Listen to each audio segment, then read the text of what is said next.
Hello and welcome to MouseKast, the podcast where the bugs. If you're listening to the audio version of this right now, I mean, already right out of the bat, Hawk is, I guess, a green alien or maybe a little buggy tonight. I'm not sure. Oh, I know what it's. He's in Florida, and that's the love bugs. The love bugs are out right it's now. disclosure day. That's tomorrow's disclosure day. Disclosure day. There we go. So The welcome. Aliens are coming to Earth to abduct us. And tell Okay. us what's going to happen next? Oh, wonderful. Hey, Caleb, welcome to MouseKast, and welcome for you to MouseKast. This is the podcast where the mind meets the magic. Oh, it's not an alien, it's Hawk. Or is there a difference? Not sure yet. Not much of one. Not much of a difference. But Megan's here, Matt's here. Hey, guys, how was the week? Going pretty good. Summer's in full swing, definitely. Summer's definitely in full swing. Yeah. Warm some places, stormy everywhere. A lot of fun and World Cup action. Ooh, boy. If you're a World Cup fan, it's been a lot of fun. But tonight, though, we are dealing with a different type of controversy. We're not talking about VAR and is it a goal, is it not a goal. We're talking about Disney Springs and Disney Springs buses. So just at the very beginning of last week's show, Disney had announced that there were going to be some changes coming to Disney Springs buses. And so we wanted to ask you then, what do you think of the decision that Disney made to restrict Disney Springs buses to resort guests and also guests, of course, with other resort-based reservations, i.e. a dining reservation, some sort of experience or event or activity reservation. So overall, you said, you know what, you're okay with it. 35% said absolutely, it's about time. 29% of you said yes, but you would like to see direct park buses return. And then about a third, or not quite a third, said I can see both sides and kind of understanding it. We had a handful that said they'd rather pay for Disney Springs parking and still have full bus access, and we did have a few more that said just, this is absurd. Buses should be free to everybody. So first and foremost, guys, what do you think about our results from the MouseKast question of the week? Well, I think it's a good sign that so many people are taking this as a positive move. I was kind of surprised at it's 64% that chose one of those first two options. Correct. So it's pretty overwhelming. And I think, I think that's good. I think it's good that with something simple, I feel like this is a pretty simple change that Disney has made. We've talked a lot about them missing the mark on some of the big stuff, but it feels like they kind of hit something that people are happy with on the small end, and you got to start somewhere. So it's nice to see people agree with Disney. Yeah. Hawk, what do you think? Well, first, free is something Disney stopped believing in pre-COVID, like right before COVID. Back in the days of Bob Chapek, free went out the window. So, I really truly believe that, while I voted on this myself and said it's about time, the reality is, I see both sides, but it's about time they make a firm decision. Disney is notorious for kind of playing middle of the road. Hi, Danny, welcome. They, kind of sit on things a little bit and, try to play the I don't want to be the bad guy, but I can't really be the good guy either. Jen and I had some lengthy conversations about this. I mean, I don't think they should be charging people to pay at resort hotels pay to park there. They don't anymore. They don't anymore. No, they got rid of it. They don't at all at any of them now. Nope. Okay. Nope. Pay to park at resorts was gone. Okay, that's awesome because that was ridiculous. Although I will say, hold on, there are some exceptions to that. The exceptions are the non-official Disney-owned hotels, so Swan, Dolphin, Reserve. They do have pay to park. So those are the resort fees, and that is no, it's not just resort fees. No. You have resort fees and you have parking fees. Yeah. So it is both. It adds like $80 a night to your hotel stay. About. Yeah. So, but those are things I think that they should have never had anyway. The bus thing, people got to understand that the few were ruining it for the many because they would have never done this if people weren't trying to ditch on parking fees at the TTC or parking to go to the parks, and they're trying to drop their car for free. And to be honest, I don't have that much time. I'm not giving myself an extra hour. At to, least. At yeah, least an to get hour. over, especially if I'm staying till close. Like Well- that's just a nightmare in the works. Well, and also here's the thing, Hawk. You're talking about trying to save $35. Yes, $35 is expensive for parking, but at the same time, saving $35 to spend an hour and a half, maybe more. I saw a video I'm not the sure other that's- day of a guy that was talking about, you'll drop $6,000 for a vacation, $10,000 for a vacation, and then you'd rather wait 3 hours in line than spend the $19 on Lightning Lane, or $25 or whatever. And he's like, "Look, if I'm going, I'm just spending it." And I have to admit, like, after taking Tegan to Epic for graduation, like, if I had one day to go do it or was on a limited time frame, I'm saving until I can afford to do it all out so I don't have to worry about anything. Mm-hmm. Like, Yeah, I'd rather absolutely. go fewer times and go completely Yes. than go more often and just not get the full experience and, be frustrated waiting in line and everything. Sure, and this is why we see Universal with their Express Pass. I mean, cost-wise compared to Disney, it is far higher. But then again, you get, I think it comes with a lot more in some degrees. So let's also talk a little bit about what this is, because one of the pieces that I've seen with this is there's been a lot of misunderstanding about what's going on. There's a lot of not misinformation, but just confusion. So let's make sure we go through the facts. And the facts are, this applies to Disney Springs buses and the water taxis departing from Disney Springs to go to the various Port Orleans resorts, Saratoga Springs, Old Key West, all that. Guests must have an active reservation of some sort. And by active, like, it has to be a resort reservation. That means you've already checked in at your resort, not necessarily go to, I've got a resort reservation coming up next week or whatever. It has to be, you have to have checked in. You're active. You have to have, these are ORs. You have to have or a dining reservation, and you're allowed to leave Disney Springs aboard a Disney Springs bus or water taxi within 2 hours of that reservation time. So, if it's, say, noon at your Disney Springs and you're thinking, well, I've got a 7 p.m. ADR up at the Poly, I'll just go ahead and leave a little early. That's not going to work. You need to go within 2 hours. And the same thing, 2 hours if you have some other confirmed reservation for an event or an activity that is located at a resort.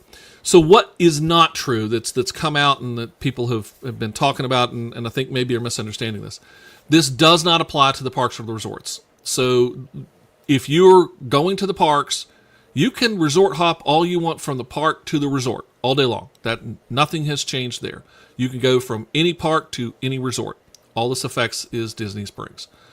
Resort reservation is not specific. So initially there was some misunderstanding that, I had to have, if I wanted to go to Port Orleans, because a lot of people are talking about this because of Port Orleans French Quarter and going to get the beignets. They're very, very popular. You don't have to have a resort reservation at Port Orleans. You could be at an all-star resort, and if you want to hop on a bus from Disney Springs and go to Port Orleans to get a beignet, knock yourself out, as long as you have an active resort reservation.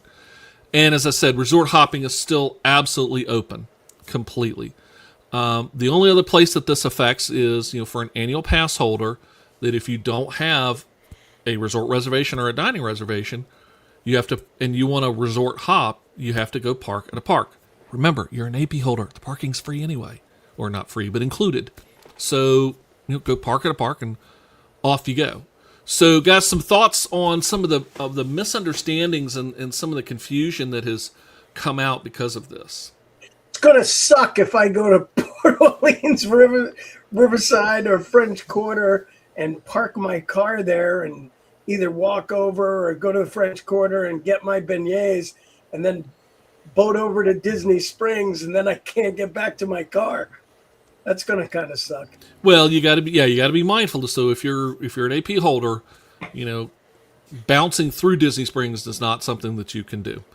Tom says on his last trip, within 30 minutes, he was on the bus. Within 35, a passenger threw up on him. Ooh.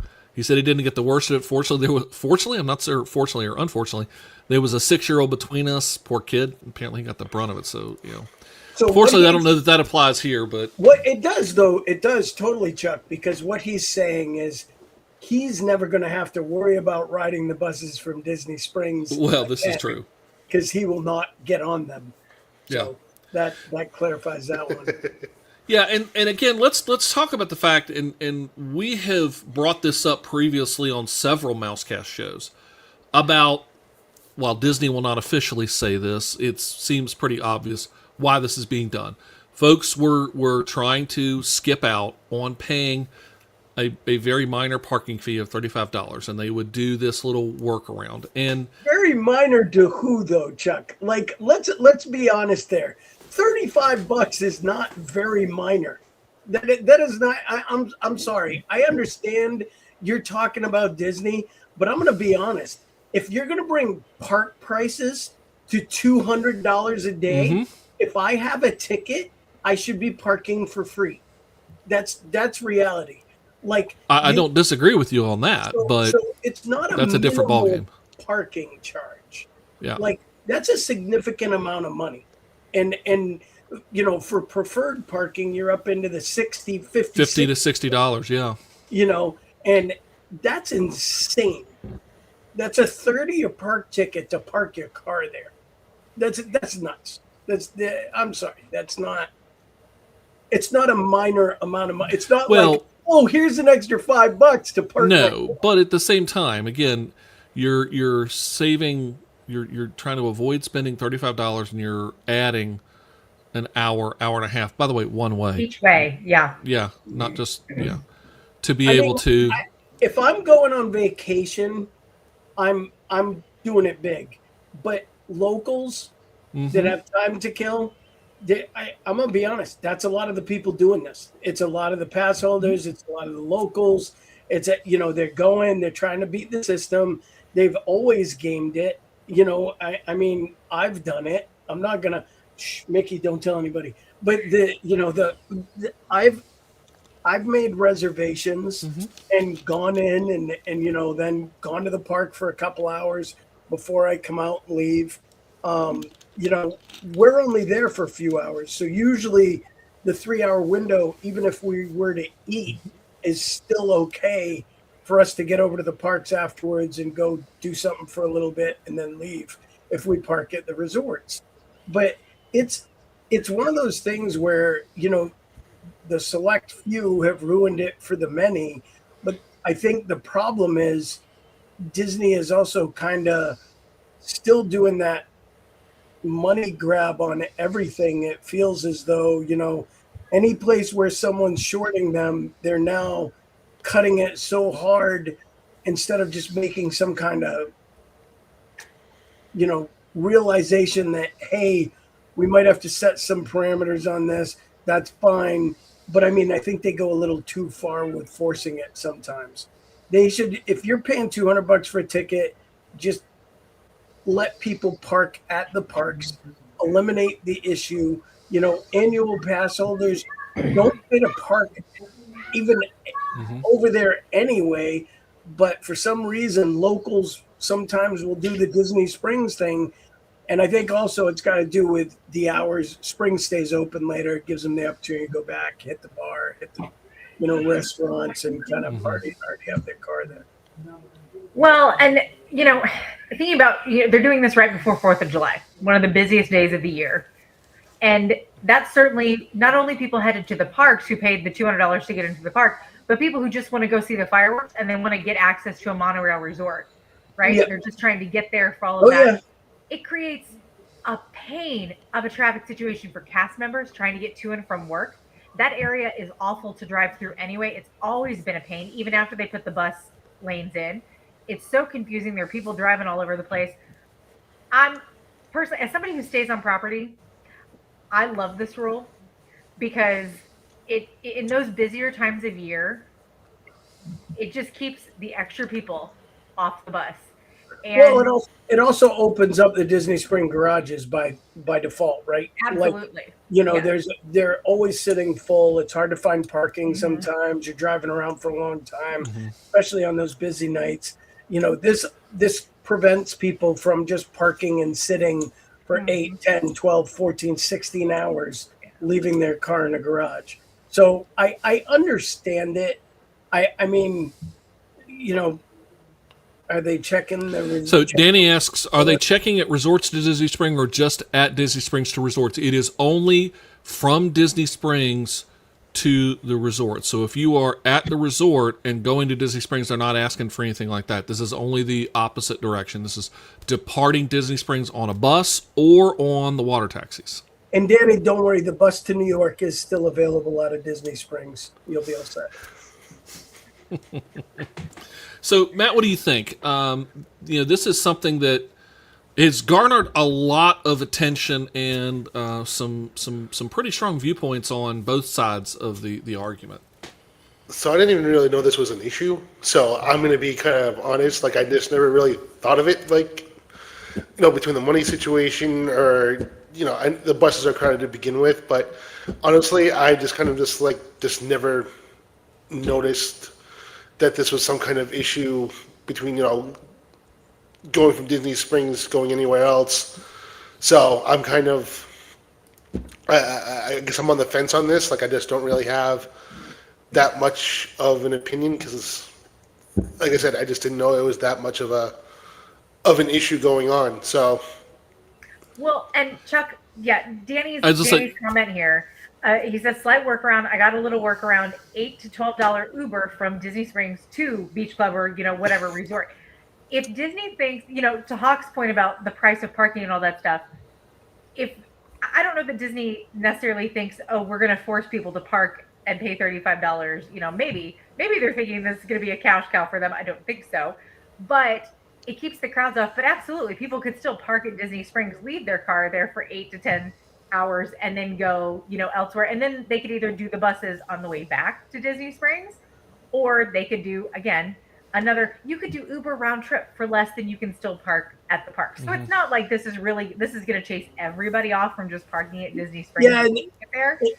And Megan, to that point, I think that's also why, the people that were saying I'd rather pay a small fee at Disney Springs to park, like that kind of defeats the purpose, right? Like, unless you're going to charge $35 to park, it's, like what Universal does essentially, after 6 p.m., you can go in and park at City Walk. Maybe after 6 p.m., they allow you to go park at Disney Springs for free. Otherwise, you're paying unless you have a resort reservation, you're staying on property or you're an annual pass holder.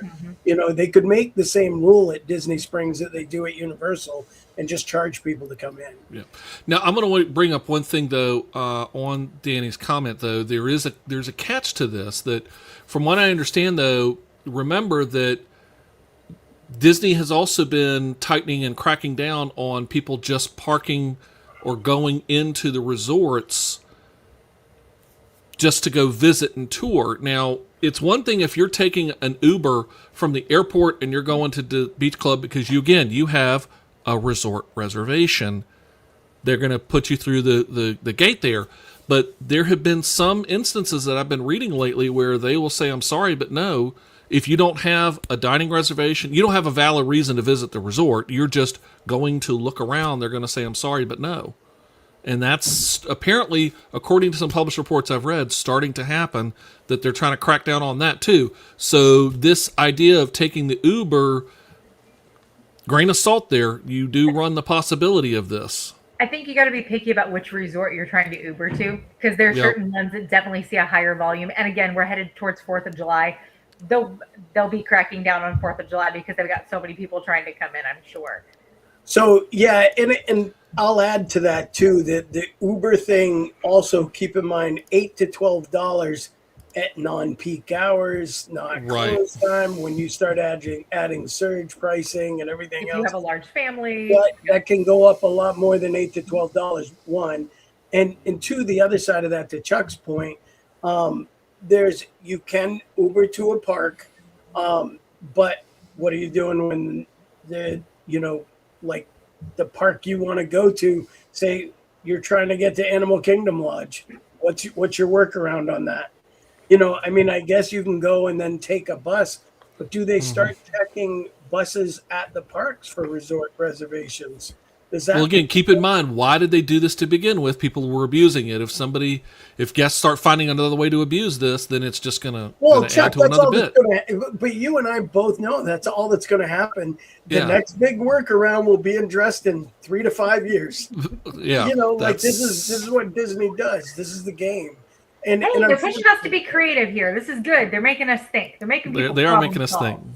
Tom also says the solution is you need more buses, which that's a whole different issue, and I agree with it. There, I don't even know that you need more buses as much as they need better infrastructure. The traffic is starting to jam up all over Disney. Like those bus lanes by Disney Springs did open up great opportunity, but they should have those bus lanes in more locations. Yes. Like, around the TTC would be huge to have, a little bit of a, almost like put in their own road in there. Mm-hmm. Like, Universal did a great job with Epic creating commuter lanes for the buses that are going from the resort to Epic. And like Disney could do the same type of thing. And the infrastructure, as we've discussed around Magic Kingdom, due to the growth that's pending and coming, you're going to be adding body count. And there's a ton of construction going on there right now. And you've got Lakeshore Lodge now, which is going to add a ton of body count. And the new BBC Tower adds a lot of body count. And when you start adding that much body count to an area that's already traffic filled and really kind of overwhelmed with, commuting problems, let's be honest, we need to fix and address some bigger issues, and that's infrastructure. Hey, Mark, what's going on? Hey, Mark, welcome. So the other piece behind this, which is another element to this, and I'm not sure how to address this. One of the other concerns that I've seen posted a lot does again specifically refer to Port Orleans French Quarter, because the beignets there at POFQ are incredibly popular, and you're seeing a lot of guests. I shouldn't say resort guests. Correction, they're not resort guests, and that's part of the problem. Guests who are parking at Disney Springs and then trying to get up to French Quarter to get beignets and then coming back, and apparently that's creating some significant issues with the water taxis. So, guys, what do you think about this? Because on one hand, resort hopping is one of the great benefits of being on property, that you can hop around and everything like that. At the same time, it turns into a mess at one particular very popular resort. What do you think? I think there's an easy answer that I'm amazed Disney hasn't done yet, to be totally honest. You put a satellite location in Disney Springs for Port Orleans French Quarter beignets, and you open it up and you sell the beignets and you make them fresh. And you would probably sell about 20,000 times more beignets because it's before a much bigger audience too. It's actually the easiest thing to do. You're right. Well, and that, that's interesting to me because, we talk about how many people are actually doing this workaround and spending the hour to get to the parks or the resorts and all this stuff. You don't see Disney turn away money very often. So if there were massive amounts of people overwhelming the boats to go down there, they probably would have come up with a workaround. They'd already have something in place because they're not going to turn it away. So whatever their valuation is of this is that they're not losing enough money by shutting this down, which I think is kind of interesting. But Megan, would you go get beignets at Disney Springs if they were available there? I kind of avoid Disney Springs altogether. Quite frankly, it's a mess. Okay, I'd be all over it. I mean, we do. I'd go because Jen and I drive over to Port Orleans to go in and get the beignets. Whenever it's raining, that's our thing. We drive over, we try to go into the hotel, and we sit down and we have beignets. Now, half the times we go in, there's nobody there. It's not really? not nobody there, but 2 or 3 tables full. It's not packed. And then other times we go over there and there's 70 people in line. So I mean, it does vary. It does go to change. I mean, I understand the point, and I also understand that guests staying there wind up complaining because they can't run down to the, place and get their Right. beignets. And it's not much different than going to the window at Beaches and Cream that'll have 70 people standing there, or the pizza place, the pizza window over at the boardwalk. Boardwalk. Yep. Have 25 to 50 people standing there. So, this is what we deal with everywhere. I just think if Disney wanted to solve it, there's easier ways than solving it than telling people they can no longer go. Yeah. I'm with you, though. I do think that would be the easiest way to really solve that problem. Whether it's really a problem or not, to me, I think it's a business opportunity because, again, there's no doubt the beignets are very, very popular. So They're amazing. why not The ones add in more? French Quarter are amazing. Yeah, The new so- ones they put by Tiana's suck. Don't get those. Yeah. I will tell you, they are not. They are not 1/100th of what the beignets are in French Quarter. French Quarter. I don't know why they don't do that, to be honest. I mean, that would be a brilliant idea. I mean, Disney, if Disney is listening right now, hey, there's your idea from MouseKast to Disney. Put a beignet stand at Disney Springs, build a big one because you're going to be making a bunch. Just take And the just boathouse print out. money. Yeah. Just take the boathouse out and put Yeah, it- that's, just take the boathouse. I mean, there's room at Disney Springs now, folks. I mean, there's some spaces available, so this could be done quite easily. So, it is interesting though, and while we're kind of talking about it, the bus system itself. Now, again, we're talking about Disney Springs and things like that. Did you think that while maybe they need to work on the infrastructure, there is some issue with the scheduling as well? Because, we talk about, we mentioned it many times here. Why are you doing this just to save $35 and it's going to take you an hour and a half to get there? One of the things that is challenging, and especially for Disney Springs, for the water parks, for the non-park destinations especially, buses just aren't frequent at all. And, I'm kind of surprised at that because Disney Springs is such a big draw for the resort guest. Catching a bus at Disney Springs, and I'm going to pull somebody else into this too, because I've had major issues at Hollywood Studios. Getting a bus at non-peak times at those two locations, I've had horrible luck. Like I've waited I think that's at all 45 parks. plus minutes. And I would say brutal. that's almost expected during the day, during the off-peak times. I mean, you're talking cost of operation for a diesel bus to drive you and your kids back and forth from Hollywood Studios to your resort, and you're the only 3 people on the bus. Like, how many times during the middle of the day have you been on a bus where you're either alone or there's maybe 5 people total? Mm-hmm. Yeah, but I've also waited in lines where there are like over 10 of us standing there for 35, 40 minutes going, where's a bus for us? And yet the people at Grand Floridian, every time 3 people get in line for Grand Floridian because they paid more, they're getting buses. Well, see, here's the difference. And this is, I think, where routing needs to be a little bit better done. That Grand Floridian bus isn't a Grand Floridian bus. It's hitting the GF and the Wilderness and the Content.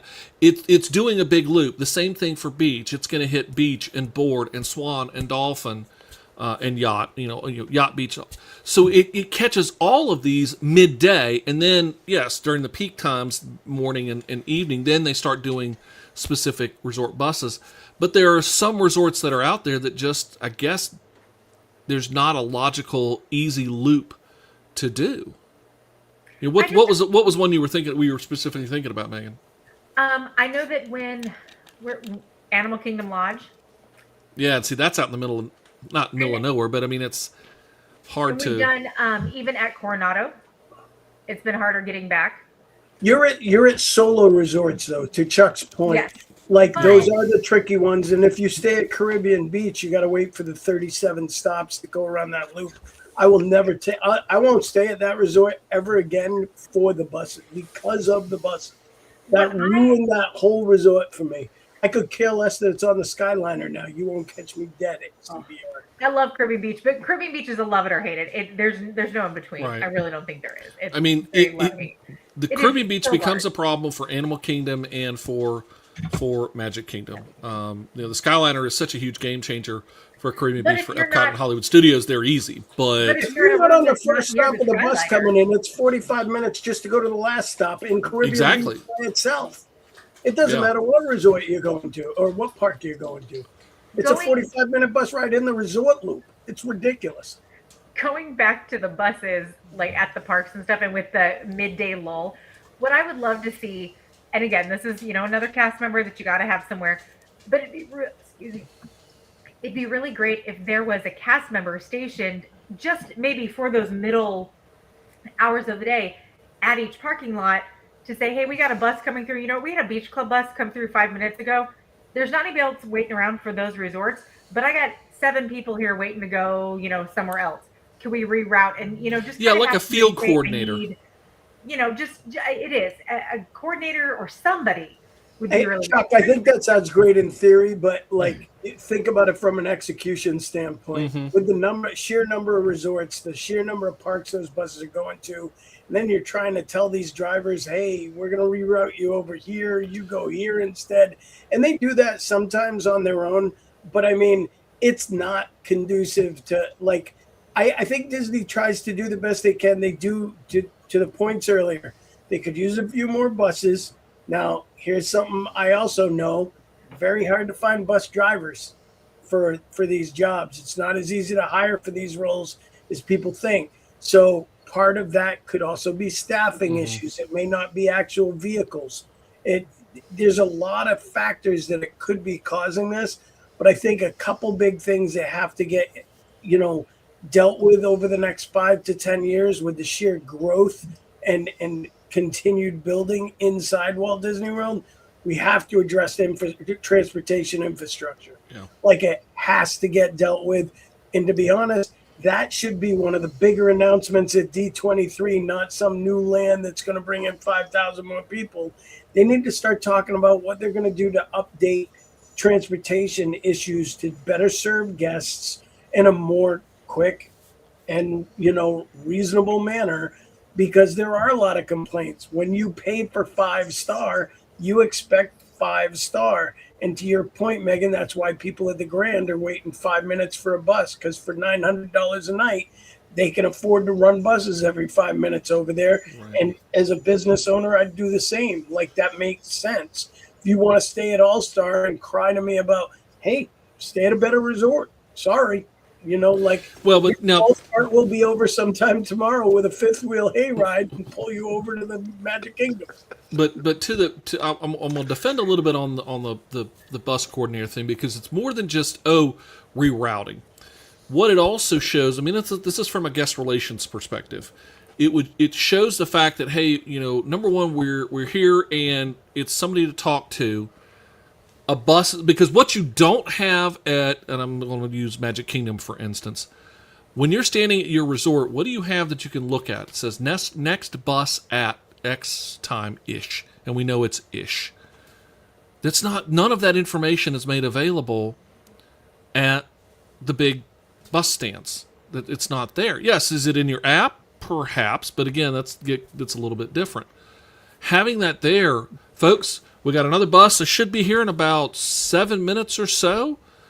That alone, just that little tidbit of information, changes me from going, my God, I've been waiting forever for a bus, to go, oh, it's only 7 more minutes. I do okay, think that's not a problem. A lot of frustration. And then if something were to happen, what I've always thought of too, and I haven't had this happen to me, thank goodness, but you're standing outside in Florida in the middle of summer in the heat, waiting on a bus. And yes, there's shade, but it's still very hot out there. There aren't any cast members out there. If something were to happen, if somebody had a medical, and I'm sure they have at some point, had some sort of medical issue, or if they actually needed something, there's nobody there. There is no cast member. You got to run all the way back to the entrance of wherever. And if you're looking at like Hollywood Studios or Epcot, that's, you're not close there. Yeah. Yeah, it's a hike. 7 more minutes, Chuck. 7 more minutes, I will Jedi mind trick you. 7 minutes. It will feel like 3, but the bus will be here in 7, really 15.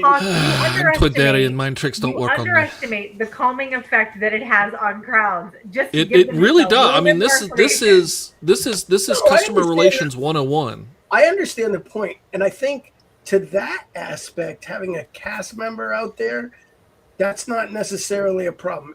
I mean, it is a lot of labor cost, obviously, but I understand, and that's capable of being done. You're talking 65 locations probably when you add in parks, resorts. Well, but again, the resorts, they already have them at the resorts during peak times. But the resorts have those info boards. But so you're only talking about doing this at the parks.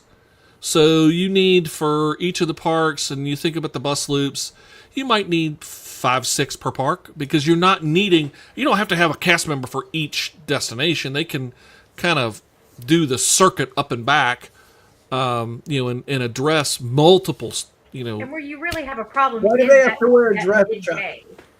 When there aren't as many people going all over the place. Are they all in a dress? Oh boy. Hawk. We've taken a turn here. Yeah, we've taken a turn. So, so we've done a lot of this. What do you guys think, though? If you're watching live, by the way, thank you so much for being with us. Mark, Caleb, Danny are with us, and Tom is with us as well. What do you guys think about not only the busing situation? I did want to throw out, kind of going back to a question there, and it was in our poll that it was interesting. There were a few that said, and a fair number that said, I would be interested, and I'm okay with this, if they bring direct park bus access back to Disney Springs. Does that need to happen? Let's assume for a minute. Now, you'd have to have still a resort reservation, not a park ticket, because if you got a park ticket and you did only a park ticket, then we're just opening back up the problem that we were trying to solve. So you would still have to have at least a resort reservation. But there are a lot of folks that do like to go from the parks directly to Disney Springs, and then maybe I'm going right back to a park. So, hey, Nick has joined us. Welcome, Nick. Glad to have you with us. We're talking about Disney buses tonight, specifically Disney Springs buses. So what do you think about that? Would that be a viable ad? For me, this is what would get me back to Disney Springs.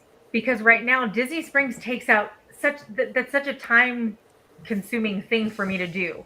On arrival day, maybe on departure day, maybe, although by then everybody's so tired. But if I'm talking about a park day, maybe I make a dining reservation. I'm like, we're going to get out of the park for a while. Our rest or break is going to be, we can go over to Disney Springs and then come back to a park. But now I got to leave the park and go to a resort, and then a resort to Disney Springs, and then Disney Springs to a resort, and the resort back to that's just like way too much. As a parent of small kids and all the crap that I have to carry with me, yeah, no, I'm just going to pass. We're going to do parks and resort. Keep it simple. I'm not touching Disney Springs. Yeah, because 29% who responded in the MouseKast Question of the Week poll said they would be interested, especially if there were direct park buses. And I could see it being a nice benefit, because you're addressing, you've now got a filter to help keep folks off that are trying to do the avoid parking thing. Danny says whoops, hold on. Sorry. He says, in the past, I've taken a bus to Saratoga Springs and then walked through to Disney Springs. Mark Jones says, right now, Disney Springs is only for non-park days for me. It's too hard to get there. And I think that's part of some of the discussion that we've had about the frequency of buses for Disney Springs. Y'all need to bring your cars to Disney. I'm just saying. No. Get a rental. Some people can't do that. I mean, get a rental. Some people are not going to do that. Absolutely. Wait, get a rental. Hawk berated me about $35 for parking, and he just says, go get a rental. Go get a rental. No. I berated you about saying $35 was not a lot of money. That's what I berated you about, just to be clear. Well, and true. The car, if you're going to go to Disney and you want freedom, and this is just like waiting in line. You want a lightning lane? You pay for it. You want freedom without having to wait in line for a freaking bus, and you don't want to wait the 25 minutes at your resort? Hey, that's complimentary. That's great. You don't want to wait. You pay for it. You rent a car, and you drive that car wherever you need to go on property. Because I will tell you, hands down, Tegan and I, over the time when she was younger, there was only one trip we didn't have a car there. And I was miserable that trip. I will tell you, hands down. Because I could drive to restaurants for reservations. I could drive to resorts. Now, this was back also when we got to utilize the Tables in Wonderland card, and for $10, I could valet the car, tip the guy $10, go into my reservation, and then drive back to the park after. Still, like we weren't paying to park at the parks with the reservation. We're not paying back then at the hotels either for regular parking. So it was no extra cost other than the car. So it was worth having for me. Like No, I mean, there is a tremendous amount of freedom. Absolutely. I will tell you, that's the reason we drive, is because we do have that freedom. And if you want to save a few bucks, you can go off property outside the bubble, 15 minutes, and pay 1/3 the amount of money for your dinner that you would be paying for it on property. So we go to Bahama Breeze at night one night and go out and meet local friends and have a nice dinner at Bahama Breeze and then go back to the hotel. Like you don't have to necessarily spend Disney money all the time. And if you are doing the things like SeaWorld, Universal, Busch Gardens, or going to other parks or experience other things, having your vehicle there is super easy. And it really does streamline the process. So, like there's an argument to that too. Like get a vehicle, like whether either rent a car or bring your car, either way, it does help with freedom and it can help save you money if that's your concern. And on top of that, remember that if you are a resort guest, you do not pay for parking at the parks. That's included. To Hawk's point earlier, that if you just are going and you just have a park ticket, no resort reservation, anything like that, yes, you got to pay for parking. The fact that it's not included is a different discussion. Mark Jones says, I do have to say the car opens up so much more, especially with an AP for free parking. Again, AP holders, same thing, get free parking when they stay off property. So again, it does make a big difference. Hey, I did one little bit, and you talked about Universal. There was another little bit of news that I saw recently that I thought was brilliant, and kudos on the move of Universal. Coming up soon, and Meg, I don't know if you saw this as well, that Universal, I think, if I saw this correctly, will soon be offering you could book in advance, buses through Universal to Disney and back. Yes. From Universal. Fantastic. That's brilliant on Universal's side. They're acknowledging, hey, we know some of our guests that want to go to Universal may want to go spend a day at Disney. Fantastic.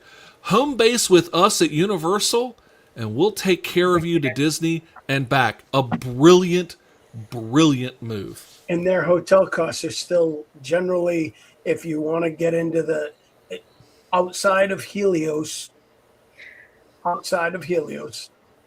prices are for deluxe hotels at Universal are still close to half for their premieres of Disney. And they're very, so another way to think about it, especially if you're thinking about doing a kind of a combo trip, maybe home basing at Universal is the option, especially if you're flying in. Bay, stay in that Cabana Bay. There you go. You get the lazy river. Come on, it's cheap. You get a nice little family suite. They're amazing. Cabana Bay. Oh, Cabana Bay is great. There. Cabana Bay is awesome. It's a very good resort that.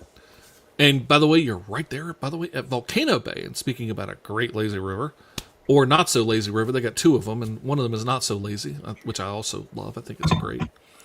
I did love the fact that Universal had announced they are not doing the 3-park AP because of upcoming revisions and updates to Volcano Bay, but they are prorating it so you can still get it until Volcano Bay closes. Yeah. And Epic Universe is adding a night show. Yeah. And that was what I was going to kind of wrap up with, was the announcement that, and we talked about it a little bit last week as well, Epic Universe now bringing fireworks to Epic Universe, nightly fireworks, which I think is also going to give another reason. Yes, Helios is rather expensive, but that theme park view at Helios just got a lot sweeter. a And, lot and sweeter. also, new dark ride permits have been filed for a Dark Universe ride. So there'll be another Dark Universe attraction being built with a dark ride indoors. And we knew this was coming. We knew that Epic was kind of created with room for expansion, and already we're seeing Universal saying, "Great, this was phase one. Let's start on, phase 1.5, to phase two." So, Epic has done a beautiful job, or correction, Disney has done listen to me. Universal has done a beautiful job on Epic Universe. It's hard to say Epic Universe like that. So, they really are stepping up the game, and it will be interesting to see how Disney continues to try to respond to what Universal's It putting is an down. epic tongue twister. It is an But epic tongue twister, yes. the reality is, and we've talked about this too, the villains land. I think part of the reason the brakes were pumped a little is what Epic did deliver and the success they did have. Even though there has been some controversy and been bad press and had incidents and things going on as a result of that park, there's been an overwhelmingly positive response to it. People are still buying up tickets to go all the time. And just like at Disney, there is, every good thing you hear, you can hear something bad. But it's kind of like the World Cup right now in the world, right? Yeah. All the people coming to America that are like, why didn't you tell us this amazing? Ranch is awesome. We Yes. didn't tell you how awesome Disney World is because we don't want you to come because we want less people there. But the reality is you can complain about anything, and in reality, Disney and Universal are both world-class amazing theme parks. I mean, I am so lucky to live 45 minutes from two of the most, popular destinations in the world for people to go experience, and I can go experience in them after work. Yep. It's an incredible place to live, and it does spoil us, and it does give us this kind of sense of everything else is almost a step down when we travel now. Like your home park is the premier one, and Epic and Universal have stepped up the game and stepped up at a time when technology has changed and allowed amazing things to happen in rides, screens, projections, all the things that Universal has always been a master at. The game has changed in that realm so much that Epic Universe just blew people away. And Disney has had some smaller scale opportunity to do that with rides like Guardians and Tiana's and some of the other stuff where they're incorporating their own versions, and now the Muppets, which I still haven't done, and the new Buzz. But the reality is, Villains is that one thing that Disney cannot afford to get wrong, right? They just can't. And I think they actually scared themselves a little bit when they started moving forward with it, and leaks started coming out of what was going to be there, and people just were like, that's it. That's all. This isn't going to be overwhelming. This isn't going to be what it needs to be. So D23 this year needs to announce transportation infrastructure and wow us with an updated Villains Land. Maybe Well, I it'll think have- they're gonna take their time on Villains Land, and I think they realize that they've got to take their time because they can't this is take that. But check, they can't. well, I know this is where I was getting to. This is the conundrum. They're taking their time because they want to make sure they get it right, but they don't have that time to take. So that's the box that Imagineering is in right now, because in order to do it right, it takes time, but they don't have that time to take because the expectation is now. The best thing they could do is announce that they are making Villains Land a fifth gate, in my opinion. I just don't know that they've got the wherewithal to do it yet. I don't know. I don't think The infrastructure. And speaking of infrastructure, really, there's infrastructure. I mean, if you thought, but then you include that, and I'd be willing to wait a decade if I knew a whole fifth gate was coming. A decade, really? I'm not sure most people will wait a decade. I think they would be willing to wait about a year and a half. That's about it. But here's the reality. Disney goes into it and says 5 years. It's going to be 7, and if they hit complications, just like with Tron, like if they did a new park, they'd be looking at 10 years. Yeah. I mean, it did take Epic a while to be. Epic was well under construction, or at least in design work, before they ever publicly talked about it. So, they had cleared land. Yeah. They didn't have any. Actual construction was after they had started building Tron, so they got it done before Tron. Right, but I'm talking about all the design. I'm sure they were doing a ton of design work and everything like that well beforehand, and all that. Frontierland is the new fifth gate, according to checks. Yeah, let's see here. Mark says, "Cut it." No, Frontierland's new 5th grade, according to last week's. Now, that was what I said. Megan was turning Frontierland. She's going to kill it completely and do all that. So, this has been one of those interesting topics that, we had a great, response to our question of the week. We're going to put out another question. To be honest, I'm not sure what we're going to do yet, because we were kind of seeing how tonight's conversation went about what our question of the week will be. But stay tuned to the MouseKast Facebook page for our question of the week. And remember that we do this live. We are live every Tuesday night at 8:30 p.m. Eastern, right here on Facebook, right here on YouTube. And we are so happy that you have joined us. So a huge thank you to Nick, to Tom, to Danny, to Mark, to Caleb, who all have joined us tonight and been part of the conversations. We've been talking about the brouhaha around Disney Spring buses and, of course, the water taxis. So, hey, guys, we got a reminder that coming up next week, it's game night. It actually is the final Tuesday of the week. This is one of these. Finally, this is one of those special 5 Tuesday weeks here. So we will have game night. Months. Well, yeah, 5 Tuesday months, and so we will have game night coming up next week. Not sure what game we'll be doing. We might have a return of a good old classic, something like maybe a 20 questions again. The game that invented the Chuckism. So, the alien apparently now is coming after me for that. So be sure to join us for a game night coming up next week.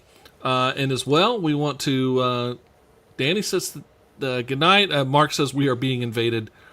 Caleb, thanks so much for being with us. And Danny, good night to you as well. So we want to say a huge thank you to you. And remember, if you're listening to the audio podcast edition or you're watching us live, share out the fact that you've been watching and listening to MouseKast, and encourage others to join us. The more people we have in the conversation, a lot more fun that we have. So again, a huge thank you to that is out of this world. That's right. It's absolutely out of this world. And with that, I think we are out of here. Until next time, we'll see you. Thank you for listening to MouseKast. We appreciate the time you share with us. And tonight was a very fun show. And joining us is a must. This is where the mind meets the magic. We dive a little deeper every time. Theme parks, cruise ships, and travel. If you don't listen, maybe now it's time.